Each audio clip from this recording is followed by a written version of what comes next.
Қазақстан Республикасының президенті Қасым-Жомарт Кемелұлы, Маңғыстау облысының әкімі Нұрлан Асқарұлы.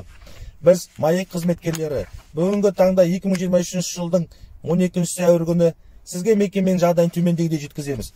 Бүгінгі таңда мекеменің жағдайы өте төмен. Мекемеміздің құрылғылары мен қондырғылары бірнеше жылдан бері ауыстырылмай, сапалы күрделі жөндеу көрмей, апатты жағдайда қалып отыр.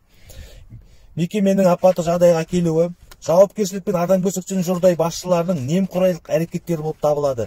Мекеме жұмысшылардың әлеуметтік жағдайлары өте төмен деңгейде. Жұмысшылар 80% тозығы жеткен қондырғылар мен құрал жабдықтармен жұмыс жасауға мәжбүр. Жұмысшылардың жұмыс орындары санитарлық талапқа сай емес. Арнайы киім, аяқ киімдер нормаға сай емес. Ол әрине өндірістегі жұмысшылардың денсаулықтары мен өмірлеріне қауіп тигізуде. Мекеме жұмысшылары Ақтау қаласы, Маңғыстау өңірі мен батыс аумағын қоса алғанда үздіксіз жарықпен, сумен және жылумен қамтып отыр. Алайда жұмысшылардың айлықтары 10 жылдан бері қанағаттандыратындай көтерілмей келеді. Мекеменің тозығы жеткен құрылғылары мен қондырғылар жиі істен шығып, жұмысшылар күні-түні авариялық жағдайда жұмыс жасауға мәжбүр. Жұмысшылардың орташа жалақысы 160 мың теңгені құрайды, ал жоғары басшылық құрамының айлық жалақылары 1,5 миллион теңгеден асады. Әлеуметтік жағдайлары төмен жұмысшылар басшылары айлық жалақыларын беруді сұрағанда, басшылардың бір ғана жауабы, ол үшін тариф көтеруіміз қажет деп жауап қатады. Жыл сайын тариф өсіп келеді, алайда жұмысшылардың жалақылары қарастырылмай жатыр.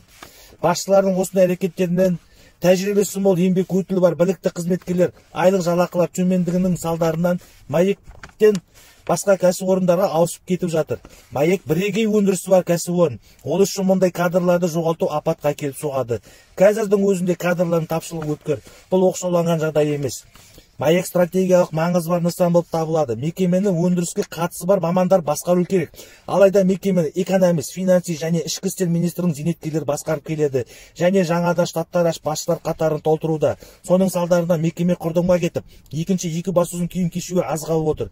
Бұл жағдайға жол бермеуіміз керек. Себебі мекемеде болуы мүмкін техногенді жағдай мұнай саласының өнімін тоқтап, Қазақстанның экономикасына теріс әсерін тигізуі мүмкін. Және Маңғыстаудың қарапайым халқы қиналысқа ұшырап салдарынан қоғамдық резонансқа әкеліп соғуы мүмкін.